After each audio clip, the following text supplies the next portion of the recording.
Hello and good afternoon, everyone. I'm so excited to be here today. And we'll give it a few moments for people to actually dial in. And while we do so, why those who are here already, don't you already put into the chat where you're dialing in from and what's your current position? Because we'd love this to be as interactive as possible. And speaking about dogs and how you can't hear them in the background, I'm dialing in from a farm for everyone. So I'm sitting on a farm with a dog. Apologies for the noise. Now, beautiful, we can see Berlin, Virginia. Wow, we're global today. More Berliners joining in. It's so exciting to hear. Moin back to Hamburg and Brussels as well. Super exciting. Love to see the engagement. So for this webinar, please, let's keep this up. The engagement, use emojis, use whatever you like, any reaction. And if you have any questions, we do have a Q&A section here. Please put your questions in there and we'll come to it later throughout the webinar. What else is important for you to know? We will send the recording of this later on to all the registrants. And we also have two polls for you because we want to hear your opinions and then we can kind of tie the discussion a bit around of what's important to you. Right, I see lots of people dialing in from all over the world. So exciting. Thank you all for joining us on a sunny summer day, at least here in Berlin. It is a summer day. I hope wherever you're dialing from, it's nice as well. I'm Anne-Christine. I'm a Director Customer Success here at Leapsome, and I've had the pleasure of working with the team at BEAT81, and I'm so excited to have Sonja here. Sonja, do you want to quickly introduce yourself? Yes. First of all, thanks so much for having me. Also super excited to be part of this. My name is Sonja. I am the team lead for people and culture at BEAT81 here in Berlin. And a Leapsome customer. We are indeed very happy to have you as our customer, but what I'm even more excited about is the story that you're going to share with us today, because it's a real story, it's a genuine story with the struggles that you've gone through from scaling, because then it tells maybe a little bit of where's BEAT81 now, where did you start, how did you grow, and what effect did that have on your HR team? Yeah. So when I joined BEAT81 around 4 years ago, we basically didn't really have an HR team. So it was very much like startup. Like we did have people looking after HR topics, but we didn't really have a team, so to say. So we also didn't really have tools or processes in place. So we really had started from with very like baby steps in a way. And over the last 4 years, we actually doubled in size. So we are at around 250 employees now. And we slowly but surely over the last couple of years implemented processes and tools. And this is also now where Leapsome came into place and basically supported us with that. And we had some other tools and automations partially set up already.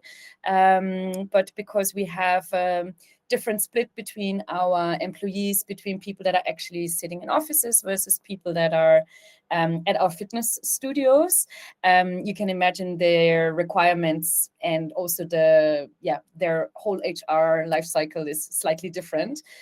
So because we have those two groups, we always struggled a little bit with how do we manage the 9 to 5, but then also the side of employees where we have shifts or part-timers and all of that.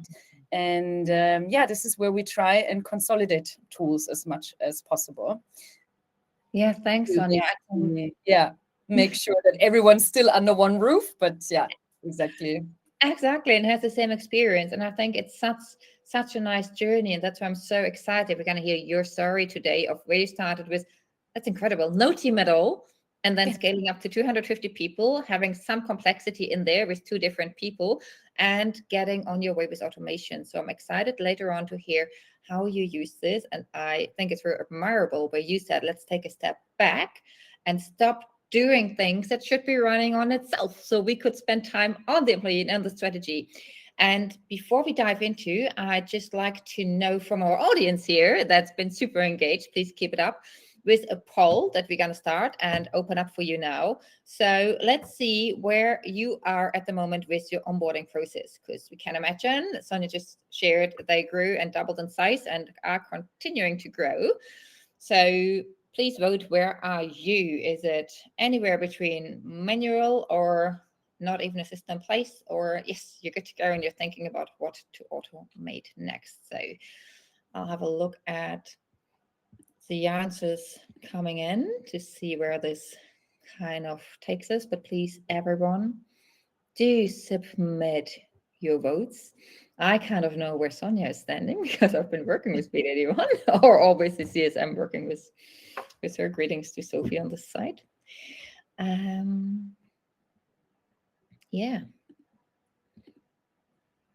Okay, I can see that about 60% have automated parts of the onboarding. Majority does have a system. That's good. That's good to hear that there is something you have in place. But mostly it's somewhere we've automated parts of it. And I think that's also where you are at. Maybe Sonja, can you walk us through then your onboarding workflow? What did you set up? What does trigger it? And maybe for everyone who's not familiar with that term, workflow is basically anyone from minus X days from when you've hired a person all the way through to the end of their probation, and anything that happens in between, be it hardware, onboarding, welcome packages, manager handoffs, anything you can imagine. Super excited, Sonja. What did you do and what is now automated? Yeah.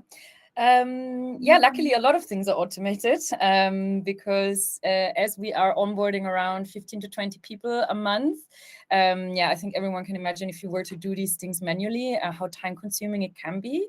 So what we did with Leapsome is we use a pre-boarding portal that allows our employees to already have access to Leapsome and to certain features where we, for example, can collect information already, where we can ask new joiners to complete all their information and all these things. So this is something where we basically, as soon as we assign this workflow to someone, a new joiner, they will start getting emails and basically to-dos from us that they can already do from minus so and so many days onward before they actually start.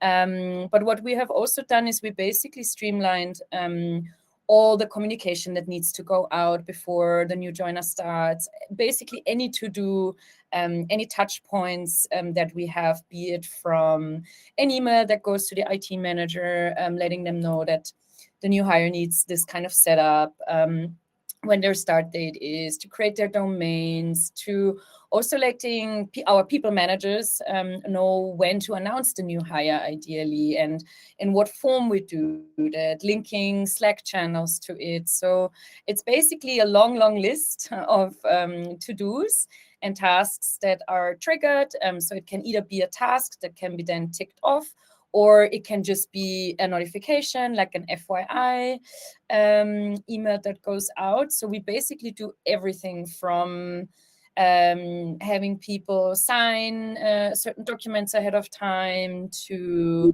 updating their data to getting them ready for their feedback cycles. So because we have all these workflows in place, and we have the reviews model and the HRIS part of Leapsome, we can automate all these things based on triggers. So if, for example, after 3 months, we usually do like a little pulse check with people. We ask them to have their first feedback with their manager, basically because we have the reviews model and the HRIS in one part.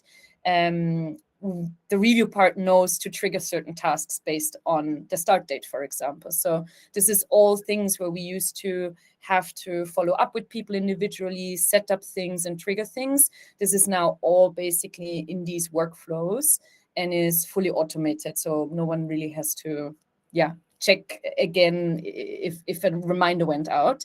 The only thing that we do is to do like spot checks and see that everyone's like on it and maybe send some reminders. But there's been a lot of automation. Wow, that sounds like previously probably 20 people a month, right? Enrolling them manually into your review cycle. Now it's kicked off, making sure they get their notebooks and whatever else like that. It's all automated. No more sending emails. It's all. Tell me one thing. How personalized is it then? So we were able to use a lot of personalization still, based also on teams that we have set up. So this is not necessarily a one size fits all workflow. It really is being tailored to, is it a front of house staff member that works at a fitness studio, one of our studios, or is it someone that is in the office? So based on the teams that we assign to the new joiner in the HRIS part and in their department structure, we basically then have like different workflows that kick off. So they will get a completely different experience, which makes sense because their setup is different. So we were able to tailor that quite nicely. It goes really to the, you can do it on a department level, you can do it on a team level, you could potentially even tie it to like a role level. If, for example, you have someone in tech, they will probably have a different onboarding than someone in finance does. So all these things are possible to be set up, essentially. That sounds amazing. Really love that. You have it personalized and customized where it needs to be, and yet manage to give the same experience and consistency to all your employees. Now, maybe a bit of a tricky question, but I hear from a couple of customers, they're a little bit apprehensive about migration and changing systems. And let's be honest, moving onto an HRIS is a major core part of your people operations. What were you most worried about, and how did it actually go? Yeah, I think I was definitely also quite intimidated by the thought of changing systems, because we were working with one that I knew fairly well, and I think that we also got a bit comfortable around it. I think my main concern or worry was that we were going to lose data, because there's so much historical data that in HR is relevant. I think that was my biggest fear or worry. And then also, of course, setting up new workflows in a new system. You don't know what will fall through, if anything will fall through the cracks. Have you used the right triggers and all these things? But from my experience, what really helped was how available Leapsome was throughout this process. This is not something I have experienced with other tools or every tool that I have worked with. And so companies like, where sometimes you open a ticket or you need help because you're in the middle of this onboarding process, and then you 3 weeks later still don't have a reply. This has happened to me before, and at Leapsome it was very different, and it was actually quite refreshing to be able to ask those questions and really have that close connection. You guys were really there for us, so to say, which helped because you have lovely customer success managers who know what could then fall through the cracks, and they will spot it and they will help you set things up. So I think this is like one of the main things that positively surprised me. Like, it's just, I didn't know that it can be that way. That's nice. It's also nice when things go smooth, right? That's what I'm thinking always. If you compare it to going through an airport and you're apprehensive and security checks and this and that, and you might lose your luggage and I don't know what, quite similar. And how nice is it if you just run through smoothly? On this side, also a big shout out to our onboarding team who supported you. There is dedicated team for that. And of course, mentioned before, Sophie, for your customer success manager. And yes, we are very proud of our team here at Leapsome that we have. Now, I think you said before, and then there's a beautiful video of you out there as well, that you managed to save, back in the day when we did the video, 10 hours a month. Probably it's going to be more as you're going to hire more and more people now. Yeah. Where do those specifically come from, these 10 hours? What tasks will disappear? Yeah, I think for us, really mainly the stakeholder management, following up with people managers, sending out reminders, but also for ourselves, just to know that we have a checklist, and once the checklist is done and worked through, it's done. You don't have to then go back another 5 times because you're not sure if you actually did something or if something maybe changed in the meantime. So I feel like this is really where this time is being saved, because it is essentially, you obviously also get better at setting up workflows, but it becomes this bulletproof workflow where you don't have to spend that extra time worrying, so to say, even like going back again and checking and checking and checking, because it is automated. And with the amount of people that we onboard, we don't have that time. We don't have that time to go through a profile 4 times. So this is where I think these automations really help us to also have that security net. So we have certain checks in place, and then I know it's not just one person looking at it, but it's maybe 2 people, but it's all scheduled in a way that once it's done, we know we're good to go. And yeah, for sure, like I said, the stakeholder management, making sure that everyone, that the office manager, the events coordinator, the IT manager, the people manager, everyone just knows what to do. And this is, I think, something that previously we spent a lot of time coordinating manually, like on Slack or creating an Asana task somewhere. So this is nice to now have that time to focus on other things. I'm curious to hear from people in the chat. Maybe you want to drop a message. Do you know that Slack noise, Teams noise, following up on computers, and then has this onboarding plan been set up? We really love to see what your experience is in the chat. So if you have any, please share with us. It's good to hear that it makes admin life so much easier. But now you spoke a lot about stakeholder management and how it changed. What do the stakeholders actually say? How do they like working with Leapsome? Yeah, I think change is always, you have to have a good change management in general when you implement new tools. So I think at first it takes everyone a little while to just get used to like a new interface or a new tool. Overall, the feedback has been really positive, though, that especially because we consolidated tools, so we basically also cut out one extra tool. The feedback has been really good in the sense that everyone is just, they have one platform now to focus on for these things. And they appreciate that, because we do have a lot of other tools for different departments and areas. So I feel like with the HRIS, the review part, and all of that being in one, this has really like helped. And people, it was easy to win them over once they saw how intuitive it also is. So yeah, people are quite happy with it, and the way it turned out. Yeah. Yeah, it's lovely to hear that change is always uncomfortable at first, right? No matter what, even if it is for the better in the end, but to get over that. So well done on your side as well of taking people with you. You spoke about what you were surprised about positively, the CSM support and availability. And I think if there are any customers from us joining here as well, that hopefully can testify that that is true. And NPS super responsive. But is anything, be it change management or transition, was there anything that didn't go to plan, that, yeah, what was not as expected, that surprised you? And how was it fixed? Yeah, I don't think, nothing in particular that really surprised me. I think when you do a new tool integration, you always are ready to have some hiccups or like some things that might not work the way you thought about it, or just getting used to it.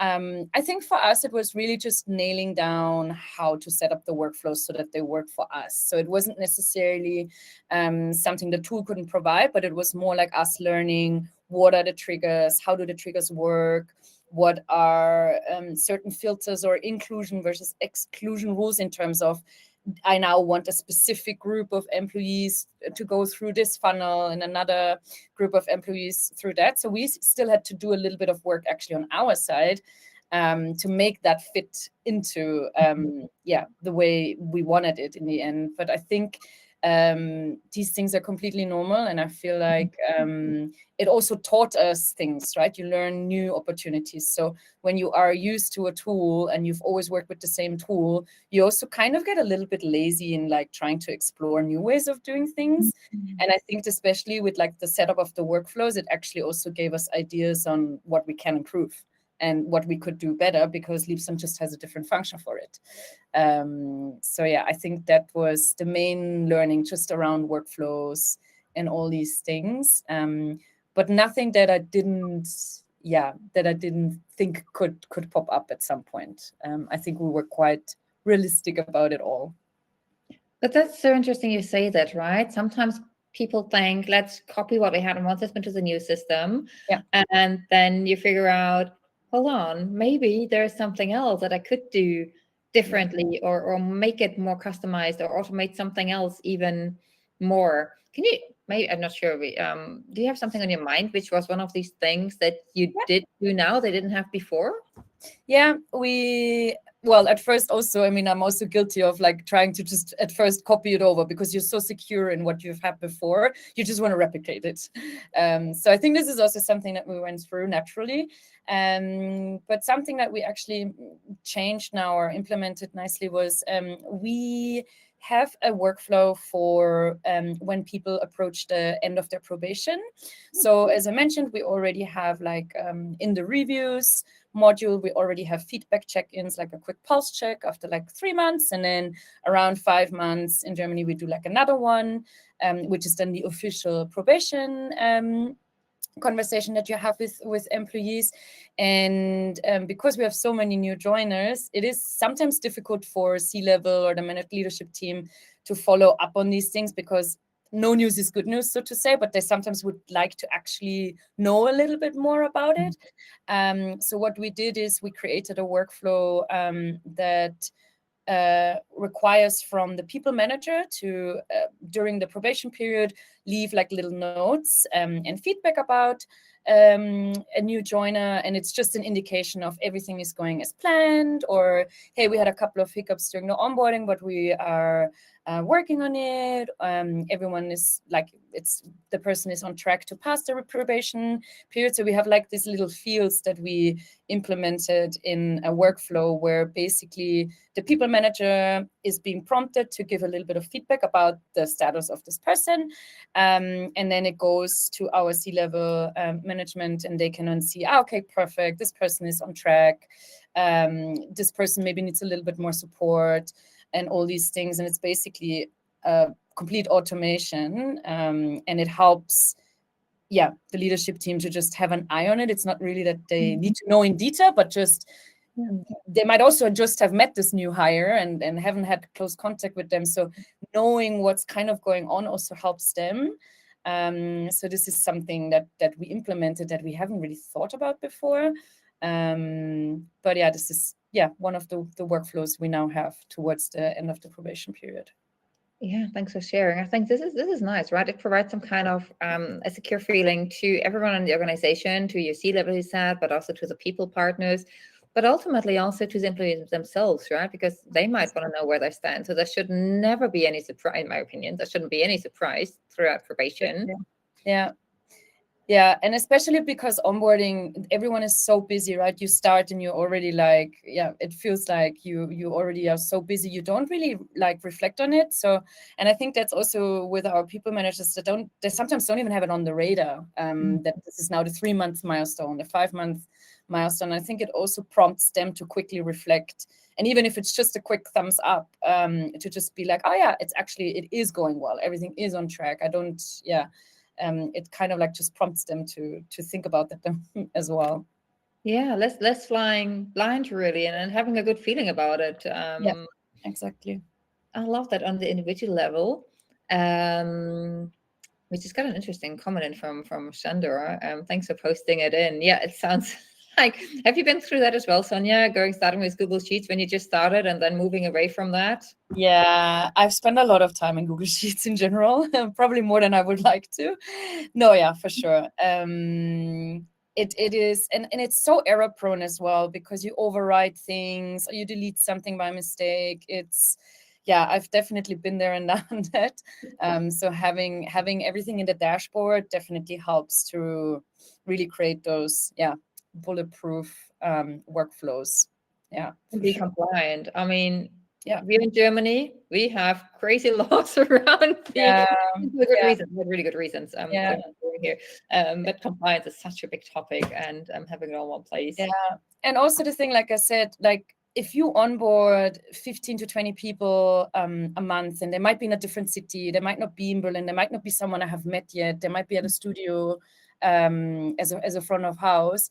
I genuinely don't have the connection to that person yet, right? So I also won't necessarily remember, did I do that already, or did I forget, or was that someone else I checked already? And so this is also just a huge part for compliance, to know I've ticked it off, so it means I actually looked at it and did that and Absolutely. checked Yeah. something. Yeah.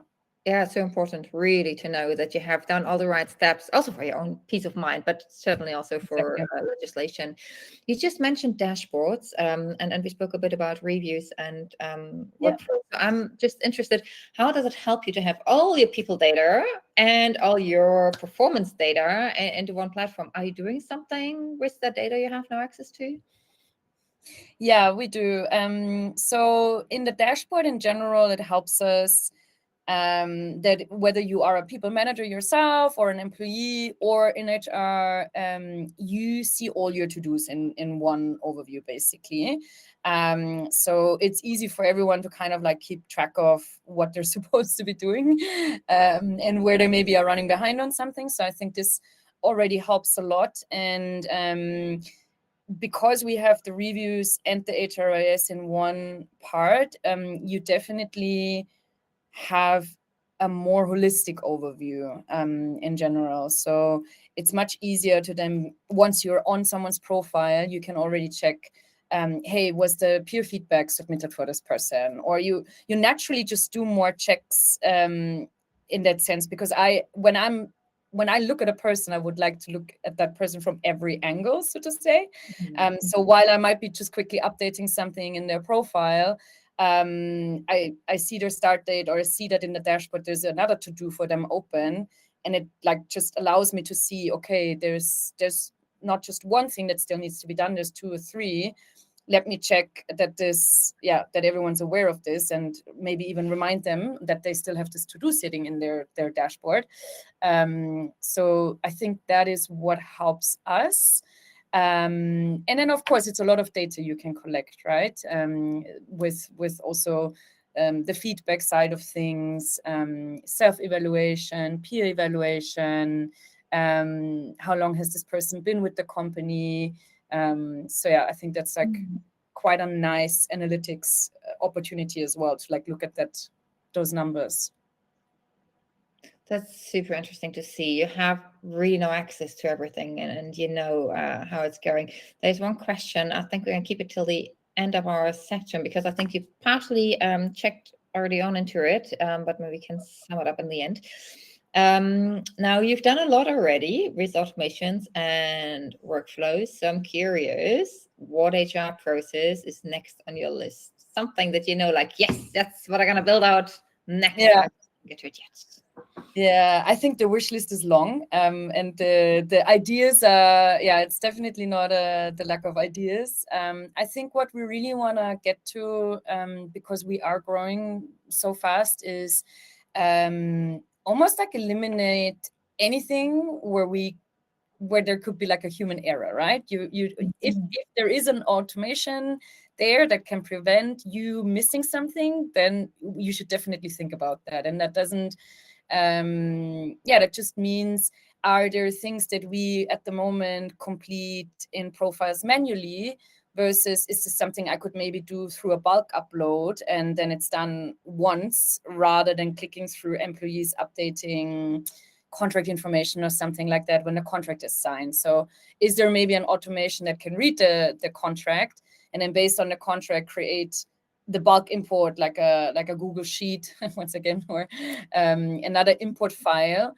that then if I know I have 10 front of house starting that month, I just feed 10 of those contracts into a tool that reads it and then updates those sections for me, rather than us clicking through it. Because it could be, we have so many different contract types. We have working students that are with us. We have mini jobbers. I mean, this is in Germany. There's like lots of different contracts that are options. So this would be something, if we can automate these things, I think I would definitely look into that, and want to look into that, because that's just time that we could use somewhere else, and it would prevent us from making a mistake and putting the wrong cost center in or something like that. If it's always that type or that certain type of employee that is growing in that team, and it's the same rule that applies to them all the time, then we should be able to look into automating that rather than updating those employees ourselves. Yeah, exactly. You think in a quite advanced way already, and I love that. And in a moment, we're going to hear from Sana, our product manager, senior product manager, what the future holds or might hold, and what already is possible. But before we go there, I would like to start the second poll, because you just shared what you would like to automate. So we want to hear from everyone in the audience across the globe. When you think about your HR processes, which would you like to automate in the next couple of months, or where's the biggest gap? So let's see what's your choice here. And Sonja, while people submit their answers here, maybe you can just say briefly, how do you know that your automation is successful at BEAT81, and how does that compare to your previous setup? Yeah, of course. So I think where we have seen it now the most was definitely the onboarding setup that we did. And I mean, in a simple way, no news is good news, right? If I don't hear from the manager or from the person asking or having to ask for something or requesting something, then I know it worked, because I know they started, they have everything they need. There's no like confusion about any setup or any accounts that needed to be created. So I think what I have seen a lot is how much smoother now the onboarding is, particularly in cases where we have different stakeholders involved. Like we have IT setups, we have an onboarding at the studio, we have merch that's being given out. It's like all these little things, but it really adds up. And then I think in the initial phase, it's always good when people don't have to reach out, because we already thought about everything, hopefully. And then it's much nicer to hear from them in another context. And yeah, just knowing that they didn't have to write any additional requests. Everyone knew what the deadlines were, everything was ready. And of course, also afterwards having a chat on how their experience was, and if they really felt like they were guided through it, rather than having them struggle and find it out on their own.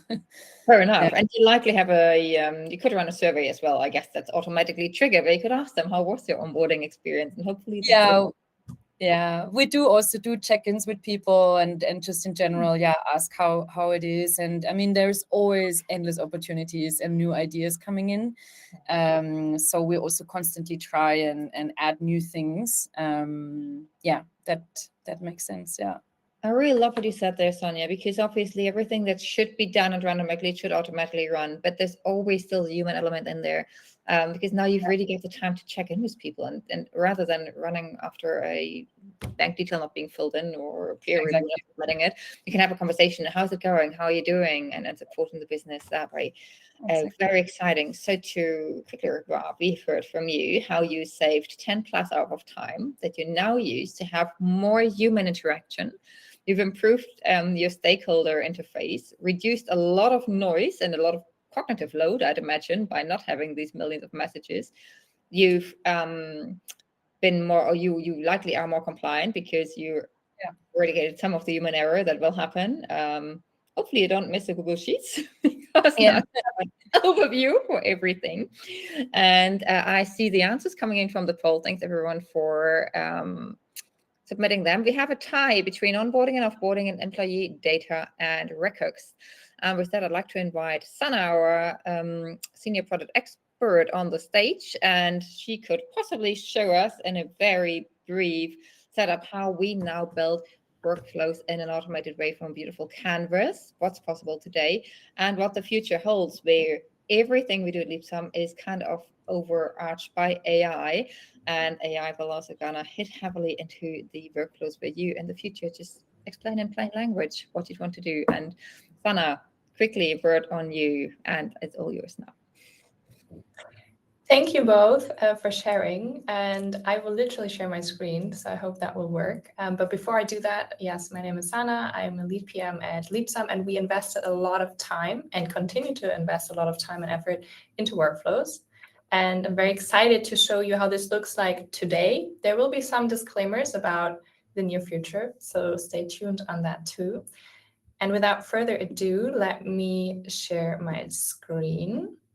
Thanks. And Sana, maybe we can build an onboarding or offboarding workflow, because that was requested most by the team. So let's keep it real. Yes, for sure. I will just, the Chrome tabs are not on my side today. That's okay. Here we go. All right. So you should be able, nope, this is, sorry, my bad. It's all called the same thing. We're just going to share my whole screen. I have nothing to hide. We have nothing to hide at Leapsome. And we will go from there. Okay, so here we are in Leapsome. This is my demo account. If you have access to sandbox accounts and so on, of course, you can see the same thing. We're here in workflows, and today you have two ways to create workflows that Sonja also was talking about. You can create them from scratch. You can also use templates. First disclaimer, there will be a third option soon, which will be AI-enabled workflows, so please stay tuned for that. For templates, that's really nice to get some inspiration. We were talking about onboarding. For example, there's an onboarding workflow template here that you can see. You can say, oh, maybe this is not relevant for me. You already see surveys here, so there's a lot of cross-platform usability included as well. But we want to look at from scratch today. And because we had both onboarding, offboarding, and employee records, I think at a time, let's quickly build an onboarding flow for freelancers, contractors, because maybe sometimes they need special treatment. So you see here, we have different categories, onboarding already the right one, so we can later find it better. And we have a lot of different triggers here. So you can see this is right now event-based. I can quickly show you there's a lot of different stuff you can use this for. But we're going to move to date-based, which is also really exciting. Because on date-based, you can, for example, see the start date. Now you can also see absences, contract end dates, and so on. So similar to what Sonja already described, there are, of course, a lot of use cases here. For now, let's do the start date because we care about when the contractors start working for us. And we don't want to repeat that because it's a onboarding flow. We could if you wanted to. And for the recent onboarded people, we don't want to re-enroll them. Now, the real cool part is we can decide if all employees, when they're onboarded, should be entering this workflow or just select employees. And here we want to do select employees because we care about contractors. So a really neat feature we have here is we can actually go to the contract type and scroll down until we find freelancer contractor. So this means that only when someone new joins with the start date, for example, today, June 23rd, and they have the contract type freelancer contractor, then they are enrolled for that particular workflow. Now, when we click continue and my Chrome doesn't freeze, here we go, you can see a canvas. And this is where we build our whole manual process at first. So maybe, like Sonja said, you have a process in mind, how you're already working with it. And you can see here there are different time buckets, so to say. And these time buckets are really there to help you visualize also when things should happen. And here you see something really cool, which is the start date we know in advance, right? So today is June 23rd, but maybe before the start date, I actually want to trigger some things. So let's say I want to add a step a week before. And for example, we talked about employee records. Maybe there's someone that should update user attributes, right? So you could say that maybe it should be the primary manager, so probably the person that takes care of the contractor. And you could say which attributes they should maybe update. This could be all different kinds of stuff. It could be, for example, length of probation, could be notice period, could be whatever it might be that is relevant to you. And you can also see here that if these are already filled out, you want to skip it so you don't do double work, essentially. And you can save the step. You could also say, well, actually, I also want to add a task list because when there's a manager, right, they should kind of do some things before that person actually joins, similar to what Sonja described. And it's for the manager, it's not for the person that's going to be starting to work with this company as a contractor. So maybe you should check IT access for, and then you can add the variable of that person, the name, which is really neat because in that end, like when you're a primary manager, you might have multiple people joining, like Sonja mentioned, you're growing, or maybe team dynamics are shifting, that you want to make sure you know whom that is for. You can also add a lot of other variables that are very custom, maybe to that person, maybe to the role or whatever you have tied to that employee record. So again, trying to weave that in here. You can add different other tasks. You could, for example, also say, prepare welcome breakfast for, and then again, you can put in the name. Oops, should scroll down a little bit. And then you could even say maybe, hey, I want to have the start date in here on this date. And you can save the step.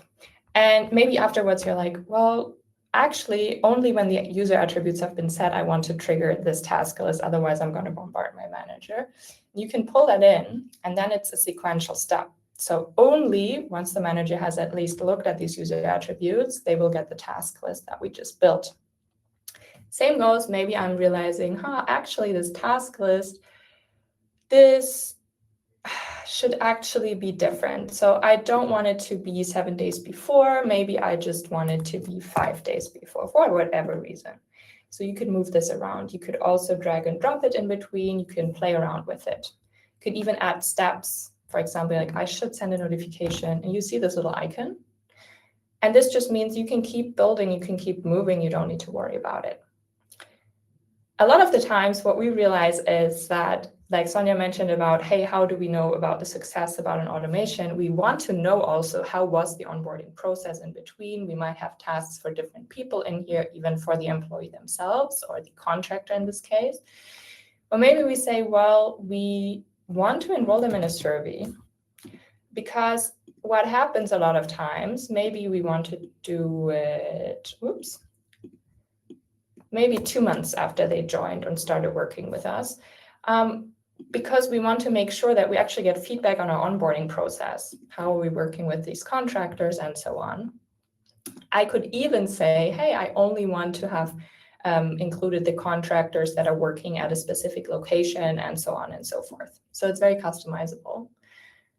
And the beautiful thing about that is surveys, of course, then enable you to improve, again, this process or also the more qualitative side of the process. And there are a lot more steps. We also briefly spoke about reviews. Maybe there's even a review cycle we have that magically appeared here, right? The 3-month check-in contractors that I can add as well. But even if I don't have that yet, I can say, well, I just want to have this placeholder here.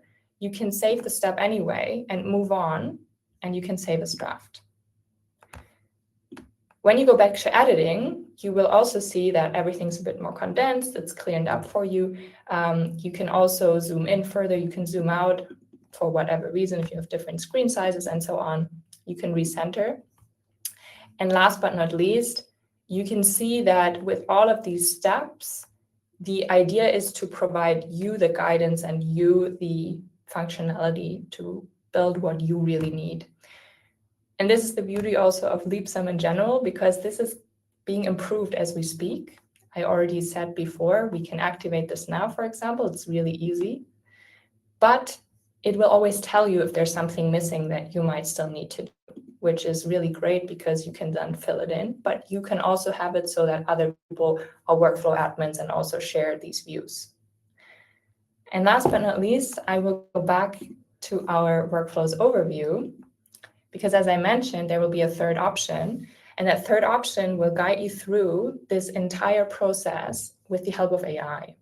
So it will not launch this workflow for you, but you can, for example, take whatever you already have today from other tools, from spreadsheets, the process you already drafted, and you could put it in there and say, hey, can you help me recreate this in Leapsome? And it will do that for you. It will ask you sensible questions to make sure you're using the right triggers and so on. so you don't have to worry, but at the same time you stay in charge because it will never activate a workflow for you across the board or do anything that is unexpected. And we're really excited for that to launch soon. So please stay tuned. And yeah, I'm very eager to also look at some of your questions. I will stop sharing. Oh, maybe just stay sharing, because I think there was one question you could just briefly show. And thanks everyone for putting in questions, and Sana for showing us through. So if you have another few minutes to stay, we can show you some of the answers. And I think, apologies if I don't pronounce your names correctly, but that one should be quickly to answer. Iram asked how we can add onboarding emails to the workflows. Yes, I am assuming onboarding emails is pinging the person that should be joining the company. There are two different ways. So first of all, it's also for the invitation. So if you want to invite someone to Leapsome because they're joining soon, here's the pre-boarding that Sonja mentioned. There's also Leapsome invitation. So that is for them to join the platform and basically have access to everything. Otherwise, you have this notification, and the notification will also go to their emails. So if, for example, before they join, they only have their private email, the notification will go to their private email, but usually it will go to the work email. And you can write something in here, looking forward to meeting you soon. And you can create a body, again, use the variables as you see fit. Love it. So you have it branded, customized, and consistent for everyone. Sandra had a question about custom fields. Are they supported in triggers, or what kind of custom fields can we use as triggers? That's a great question. So essentially there is one, let me show you quickly. We're gonna do some big changes here. You can use the employee updated field, which is, I'm assuming, what you're looking for. So for example, if there's a specific attribute that has been updated, you can do that. So for example, every time a salary type is changed or something like that. And here you see also payroll info, and then we see custom attributes. So you could also say, for example, the project assignment changed, somebody's assigned to a new project, right? You could add that. And then basically this entire workflow will trigger whenever of anyone in this company or selected employees, this custom attribute is being updated. Thanks, Sana. And these custom attributes, correct me if I'm wrong, could be anything. I've seen one full use case where people asked for their t-shirt size to send them the correct onboarding t-shirt for when they join. So you could go as wild as you want. Great question. Laura is asking about calendar integrations. Can we already send blockers or calendar invites? Yes and no. This is a really great question because it's also stuff that we're building. So when you, oops, sorry, this is not working as I want. Let's go here. So there are different ways what you can do. I'll also just scroll so you see what options we actually have. So you see there are a lot of different things you can do, and you can create a calendar event as well as ticketing and so on. However, when you currently, and this is just as of today, add a new calendar event, this will not yet sync to your live calendar, but it will be, for example, always the welcome breakfast is from 10 to 11 on the first day, for example, that the person is joining. Then you can set that up here. Again, event title, description, you can make that standardized for everyone with the variables, for example, the name and the place and so on that you want it to be. Thank you. And that might be something we might invent in the future. And maybe one last question to show, and then Sana, there's a follow-up question you might want to answer in the chat directly. But how can we filter out tasks? If you have one big, massive workflow, can we filter it out, or what's the best way to go here? Do I build several ones? Can you repeat the question? I'm sorry. When we filter out tasks, for example, if somebody is creating one big, massive workflow, could you filter for tasks only for Mexico City? Yes, you can absolutely do that. There are different ways to do this. So what can happen is that you have a task list that is, for example, specific to a location. And you can have one task list that has just the inclusion criteria. In this case, Mexico City, surprise. You can save that. And you could even go on here and you can duplicate that. You might want to also change the name and then say, oh, this one should actually be not for Mexico City, but this should be for Porto, for example. And you can change that and you can save that. And then it's deliberate for those locations. Same goes for other attributes that you might want to filter for. We always recommend you add this here, just so nobody gets lost in context looking at this later. Wonderful. Thank you so much. And Sana, I'll leave you to answer the follow-up question in writing, being mindful of time. Loving all your questions in the chat. There's such great questions. And also, of course, thank you so much for Sonja for getting us inspired about what you can actually do. So before we wrap up and leave, if any of you want to have a more in-depth demo or have more questions about what is possible, about how you can start saving some time that you then can use for more human interaction or more strategic work, let us know. Send us a message here in the chat on our leapsome.com platform. Connect to Sonja and myself. We're both happy to answer your questions. And then we're happy to walk you through. Before we leave, while I'm going to say then goodbye to Sonja, can you just please drop into the chat what is one key takeaway that you are looking into automating going forward? So hopefully Sonja inspired you. So there's one thing you want to automate now, you're going to consider for your HR roadmap, onboarding, offboarding, reviews, whatever it may be. Give us a quick 3-5 words in the chat. We'd love to hear them. And on that note, thank you so much again, Sonja. It was a pleasure having you on board and having a true, real story. And also thanks for being vulnerable and sharing what maybe didn't go so well and then the surprise moments and how you shared the success with the team. If you had one advice for our audience to give, what should they keep in mind if they're considering changing tools? What would that be? Yeah, thanks so much also from my side for having me. I think my advice, and I said this before, is to not be intimidated. Like, it's natural to be intimidated because it is obviously work that goes into changing tools, but it is doable. It is easier than what you would think. So yeah, it's definitely worth going through that trial and error of workflows and all these things that in the end will definitely save you time. So yeah, don't be shy and stick to what you know. Try new things for sure. I think that's my advice. Thank you. Love it. Be bold and start with baby steps. Excellent. Thank you so much, everyone, for joining. Sandra, I love it as well. Crossboarding. Great use case. Certainly can do that. So I hope you're all going to have a beautiful rest of the week from wherever you dialed in. It was exciting having you all on board. And we're going to send the recording to all of you and everybody else who registered and couldn't make it today. Hope to see you for the next webinar. And if you want to connect further, you might want to join our People Over Perks Slack community. It's growing. It's great for advice and keeping connected. Thank you, everyone. Thank you.